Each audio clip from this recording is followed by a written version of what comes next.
আমি কেন্দ্রীয় সরকার রাজ্য সরকার দুজনকে বলি, সুপ্রিম কোর্টকে, হাইকোর্টকে আর এই শিয়ালদা কোর্টকে বলি, যত জনগণ হই করছে উই ওয়ান্ট জাস্টিস তাদেরকে বলি, তোমার মাথায় উকুন হোক যারা বলছে তাদেরকেও বলি, প্রখ্যাত যারা বিপ্লবী হয়ে শ্রেষ্ঠ বাঙালি তকমা পেয়ে গেল সেরা বাঙালি তাদেরকেও বলি, আসলে তিলোত্তমা ধর্ষিতাও হয়নি, মারাও যায়নি, কিচ্ছু হয়নি, ওটা ফেক, মরেনি। তিলোত্তমা কোথায় লুকিয়ে আছে, বেঁচে আছে তিলোত্তমা। ক্লিয়ার? তাহলে কিছু লাগবে না। তিলোত্তমা যদি চোখের সামনে মরে গিয়ে সত্যি থাকে, ধর্ষিত হয়ে সত্যি থাকে, আর সঞ্জয় রায় কিচ্ছু করেনি। সঞ্জয় রায় একটু দেখতে এসেছিল, ও কিচ্ছু করেনি, ওর জেলও ঠিক না, ওর 2 মাস পর ছাড়া পেয়ে যাওয়া উচিত, ও কিছু করেনি। 3:30টার সময় ও ডেড বডিটা দেখতে এসেছিল সঞ্জয় রায়, কিচ্ছু নেই, যাবজ্জীবন করাটা অন্যায় হচ্ছে আর কি বলি, ও কিছুই করেনি। ও যদি খুব বেশি করে থাকে ডেড বডিকে রেপ করেছে, ডেড বডির জন্য রেপ করলে কত সাজা, 2-3 মাস সাজা হয়তো, তার 20 সাজা নেই, ও অনেক দিন ধরে জেলা আছে, ছেড়ে দেওয়া উচিত। ডেড বডিকে রেপ করা তোর ভালো লাগে? ডেড বডি পেলেই মেয়ে পেলেই রেপ করে দেবে, এইটুকুও করতে পারে ম্যাক্সিমাম। ও কিচ্ছু করেনি, আমি বলছি কিচ্ছু করেনি। তাহলে করেছে যারা, রাজ্য সরকার, কেন্দ্র সরকার, সিবিআই, সিআইডি সবাই বলছে কেউ করেনি, তার মানে তিলোত্তমা মরেনি। তিলোত্তমা বাবা মাকে বলছি একটু সন্ধান করে দেখুন, আপনার মেয়ে বেঁচে আছে। ধন্যবাদ।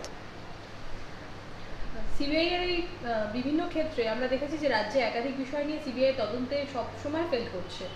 সর্বোচ্চ তদন্তকারী সংস্থা যেটা, সেই সিবিআই এর ফেল, এটা কতটা হতাশাজনক? শিক্ষার সর্বোচ্চ ক্ষমতা ছিল পার্থ চট্টোপাধ্যায়ের উপর, খুব ভালো কাজ করেছে তো পার্থ চট্টোপাধ্যায়, সর্বোচ্চ ক্ষমতা।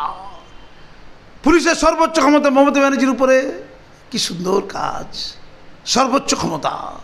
সিবিআই সর্বোচ্চ গোয়েন্দা বাহিনী, তদন্ত বাহিনী, সর্বোচ্চ ক্ষমতা, সর্বোচ্চ, অতি উচ্চ। ওর কাছে বাকি নিচের তলা লোকেরা সব তুচ্ছ। কেন বকবক করছেন একগুচ্ছ? এই পুরো ব্যাপারটাই স্বচ্ছ। কি স্বচ্ছ? তিলোত্তমা মরেনি, তিলোত্তমা মারা যায়নি, তিলোত্তমা বেঁচে থাকবে, মানুষের হৃদয় ও ন্যায় পাবে না। কাজী মাসুম আক্তার সবচেয়ে প্রথম বলেছিল তিলোত্তমা আন্দোলন পশ্চিমবঙ্গের ইতিহাসে সবচেয়ে ফ্লপ আন্দোলন। ফ্লপ আন্দোলন কেউ শাস্তি পায় না, কিন্তু তিলোত্তমা মারা গেছে, এই যন্ত্রণা আমাদের মুখে, আমাদের বুকে আজও বাজে। দেখুন, ভিআইপিদের জন্য যেন বেশি বাড়াবাড়ি আমি দেখতে পেয়েছি কুম্ভ মেলায়। ভিআইপি অনেক জায়গা আছে, ভিআইপি নেই, ব্রিজ ফাঁকা, সাধারণ মানুষের মধ্যে ধাক্কাধাক্কি।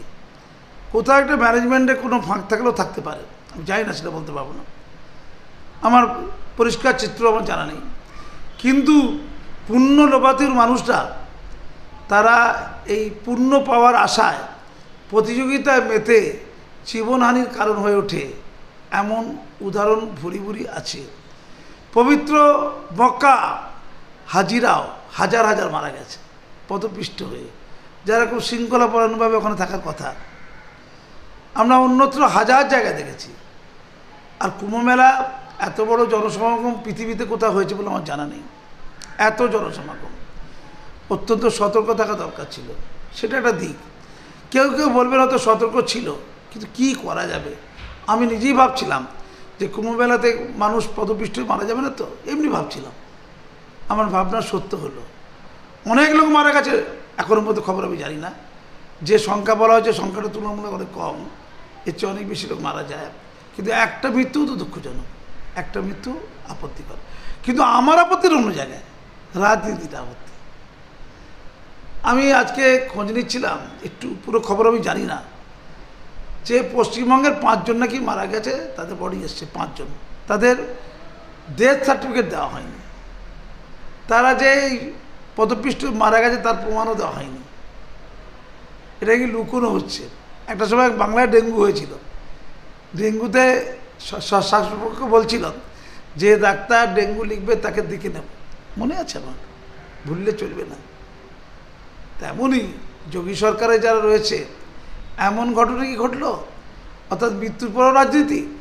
এখান থেকে দিদি বলছে আমি থাকলে আমার সাথে কথাবার্তা বলে গঙ্গাসাগর করে দিতাম। কি করে দিতাম? কুম্ভ মেলাকে গঙ্গাসাগর করে দিতাম, এত পবিত্র করে দিতাম, এত শৃঙ্খলাপরায়ণ করে দিতাম, গঙ্গাসাগর। ঠিক আছে, মুখ্যমন্ত্রী পরামর্শ যোগীজি কেন নেয়নি? ঠিক তো, আমি মাননীয়াকে বলি যোগীজির কাছে যান, গেরুয়া পরতে হবে, সাদা পরেই যাবেন, একটু যোগীজির কাছে নয়, যোগীজি আসবে মাননীয়ার কাছে গেরুয়া পরে টিপস নিতে।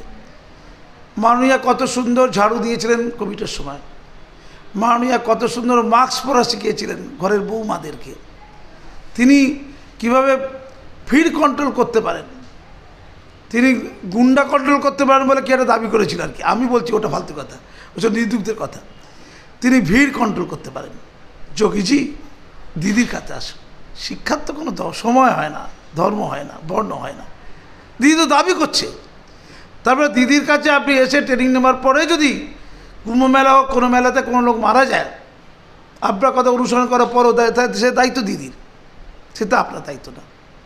আমি শুধু বলবো গরিব অসহায় মানুষকে নিয়ে রাজনীতিটা না করলে কি নয়, তারা ক্ষতিপূরণ ঠিক পেলো কি না, তাদের বাড়ির লোক রিহ্যাবিলিটেশন পেলো কি না, বা কোনো সমস্যা হলে আহত আছে তাদেরকে দেখা হলো কি না, তাদেরকে মর্যাদার সাথে দাহ করা হলো কি না, তাদের পাশে থাকা, এইগুলো প্রচুর প্রশ্ন। তাদের চিকিৎসা যদি ঠিকঠাক হয়, সর্বোচ্চ জায়গায় চিকিৎসা, এমসে চিকিৎসা আমাদের এমস, সেইগুলোর দিকে নজর নেই।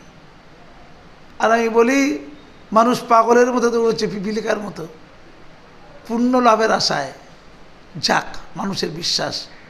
একটু বাড়িতে বাবা মাকে দেখবেন, বাবা আর মাকে, তারা ঢুকছে না তো সন্তানকে পাশে না পেয়ে।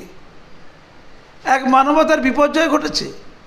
অসহায় আর্ত পীড়িতের পাশে আমরা থাকি না, ধর্মের নামে চিৎকার করে কথা বলি, মন্দির মসজিদ গির্জায় চলে যাই, এক বড় দুঃখ। আর আর রাজনৈতিক বেরিয়ারা সেই ধর্মের আগুনে হাত থাকে, হাতটা সেঁকে নিয়ে ভোটের বাক্সে ভোটকে চালান করার ষড়যন্ত্র করে। ঠিক ছি। ধন্যবাদ।